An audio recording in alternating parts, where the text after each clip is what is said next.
Welcome to face mass திறக்கமே ஆரத்தி பார்க்க போகிறோம்னா எடப்பாடி பழனிசாமிகிட்ட இப்போ கட்சி இருந்தாலுமே வேலுமணி வந்து சீக்கிரமாக கைப்பற்றதுக்கான வாய்ப்பு இருக்குன்னு சொல்கிறாங்க.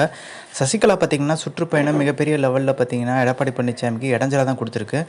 ஓபிஎஸை பார்த்திங்கன்னா கட்சியை விட்டு நீக்கணும் தான் ஓபிஎஸை வந்து தொண்டர்கள் நீக்கணும்னு சொல்கிற மாதிரி வந்து எடப்பாடி பழனிசாமி சொன்னது பார்த்திங்கன்னா யாருமே ஏற்றுக்கல. ஏன்னா பொதுக்குழு உறுப்பினர்கள் தான் பார்த்திங்கன்னா அவர் நீக்கப்பட்டிருந்தார். பொதுக்குழு உறுப்பினர்லாம் எடப்பாடி பழனிசாமி நியமிக்கப்பட்ட நபர்கள். அப்படி பொதுக்குழு உறுப்பினர்கள் பார்த்திங்கன்னா பெரிய லெவலில் வந்து இப்போவே எல்லாருமே ஒன்றிணைன்ற மாதிரி இப்போ குரல் கொடுக்க ஆரம்பிச்சிட்டாங்க. தொண்டர்கள் நீக்கப்பட்டிருந்தா கண்டிப்பாக வந்து தென் மாவட்டங்களில் டெபாசிட்லாம் இழந்திருக்காது. 2.5 கோடி தொண்டர்கள் கொண்ட இயக்கத்தில் பார்த்திங்கன்னா வெறும் 86 லட்சம் தான் ஓட்டே வாங்கியிருக்காங்க. அப்போ வந்து ஓபிஎஸை வந்து பார்த்திங்கன்னா நீக்கினால தான் இந்த மிகப்பெரிய லெவலில் வந்து இங்கே தென் மாவட்டங்களில் ஓட்டு அடியை வாங்கிருச்சுன்னு தெளிவாக தெரியுது. அப்போ தொண்டர்கள் பார்த்திங்கன்னா ஓபிஎஸ் நீக்கலை, பொதுக்குழு உறுப்பினர்கள் நீக்கியிருக்காங்க. அந்த பொதுக்குழு உறுப்பினர்களே இப்போ மனசு மாறிட்டாங்க ஓபிஎஸ் வந்து சேர்க்கணும்னு சொல்கிறதுக்காண்டி. இப்போ தொண்டர்கள் நீக்கியிருந்தால் கண்டிப்பாக அந்த ஓட்டெல்லாம் தொண்டர்கள் எல்லாமே சேர்ந்து பார்த்திங்கன்னா இந்த 2.5 கோடி தொண்டர்கள்ன்றது பார்த்திங்கன்னா ஓட்டு அப்படியே விழுந்திருக்கும். ஓரளவுக்கு 2 கோடி தொண்டர்களாச்சும் விழுந்திருக்கும்.